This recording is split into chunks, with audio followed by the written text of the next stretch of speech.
This week we have been talking about the situation at Hepburn Shire. Over the weekend it emerged that the mayor of the Hepburn Shire had been served with private criminal proceedings and was required under the Local Government Act to step down. I think that happened on late on Friday, and the statement went out, and Matt Neal in our newsroom recorded an interview with the mayor on the weekend. I played that on Monday, and we thought, interesting development. By Monday afternoon, another 3 councillors had also been served, and they were also required to stand down.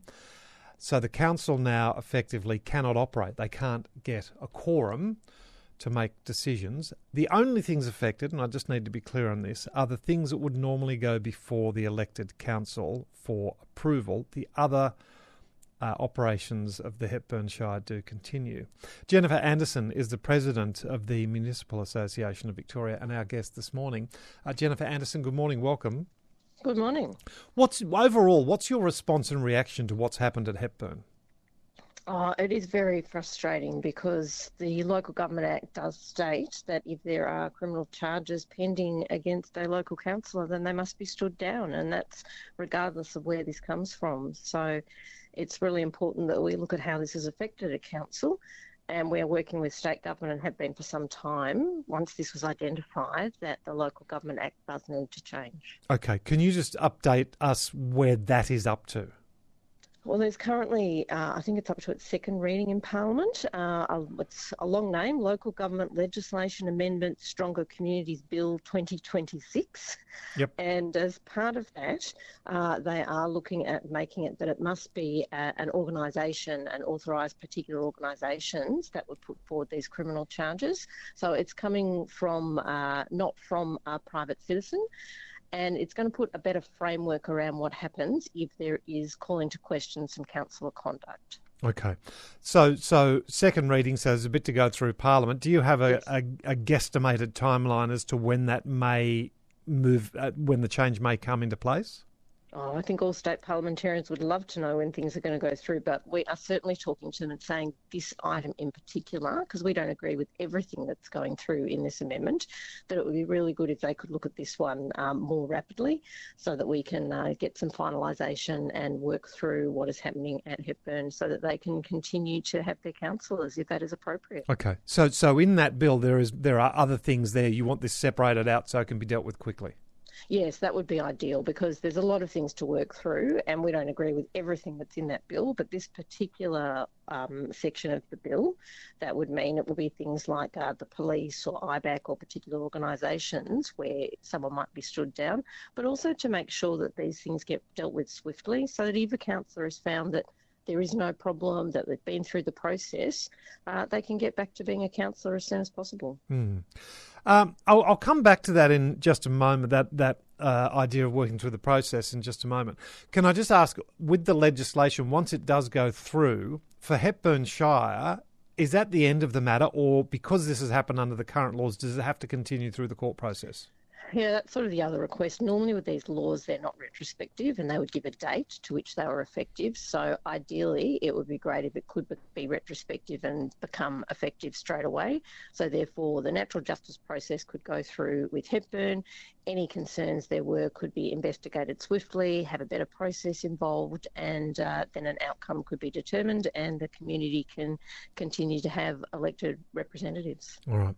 In the short term for Hepburn Shire, do you believe an administrator needs to be appointed? Because the court process can drag on. Don Henderson was stood down in March this year as the first councillor. So in the short term for Hepburn, what do you think needs to happen?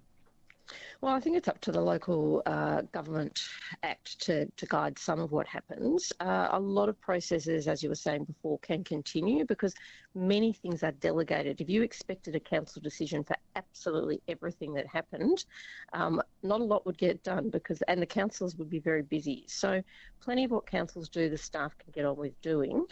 So it'll just be a matter of what important decisions are left and what needs to occur. So it's going to be a discussion, I would imagine, with the CEO or acting CEO as to where things go. All right.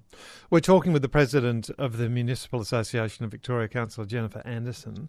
Jennifer, if I just come back to that idea of only authorised bodies being able to press criminal charges against councillors, part of this seems to have sprung from frustration with the official bodies at the moment and the investigative abilities and willingness, whether it be the inspectorate, IBAC, police, on some of the issues that are being raised. Is the infrastructure that we have in place for investigation, is it adequate or not? Well, that's a very difficult one to answer because, there's lots of things they deal with and they should be independent and looking at all their processes. So I guess from our point of view is whatever is decided, we just need to make sure that if an issue of councillor conduct is raised, that we do have a really good framework that everyone can follow, that is well resourced and is rapid. So I think this is the problem with a lot of processes is they're quite slow. And when things are delayed, it means that, whatever someone has put forward as a genuine concern is not dealt with in a timely manner.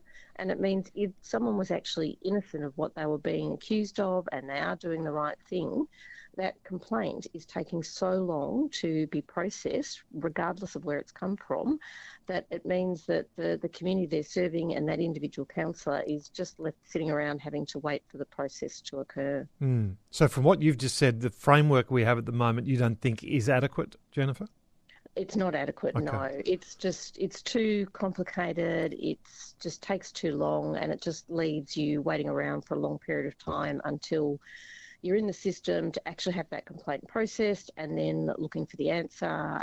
It's just taking too long and delaying people getting on with what they want to get on with. Okay, so is that part of the conversation about changing the laws that we were referring to earlier to get rid of this aspect of private criminal proceedings? Is bolstering the framework of investigation part of the conversation or not at this stage? Yes, so the conversation has to involve all aspects of it so that everybody knows that, if anyone has a concern about how a counsellor or a member of staff of the council is behaving, there are really clear processes that don't take too long. And so it's more than just what's in legislation, it's what you put in under the legislation as well to assist the community, the councillors, the staff, to all know exactly when anyone has a genuine concern about what's going on, this is the way it'll be investigated, this is the time frame, this is the support we can give everyone involved in the process so that we can find a resolution sooner. Yeah. Jennifer, just a more general question. This story's been getting quite a bit of attention. Do you think it's going to turn people off standing for local government? It's always hard to know. I think local government is a fantastic place to be. I've been doing it 13 years and I certainly know that the majority of people do find it very rewarding. But yes, it can be difficult at times, and the more we can put in place things to support councillors and to advise people that are standing of the workload and that we're here for them, and MAV certainly does this all the time. We're always reaching out to councillors, candidates, talking to people. I hope it doesn't put people off. I hope people can see, well, I want to make sure there are good councillors in there. There is a system that works for the community, that the community is having a voice, because it is a wonderful job.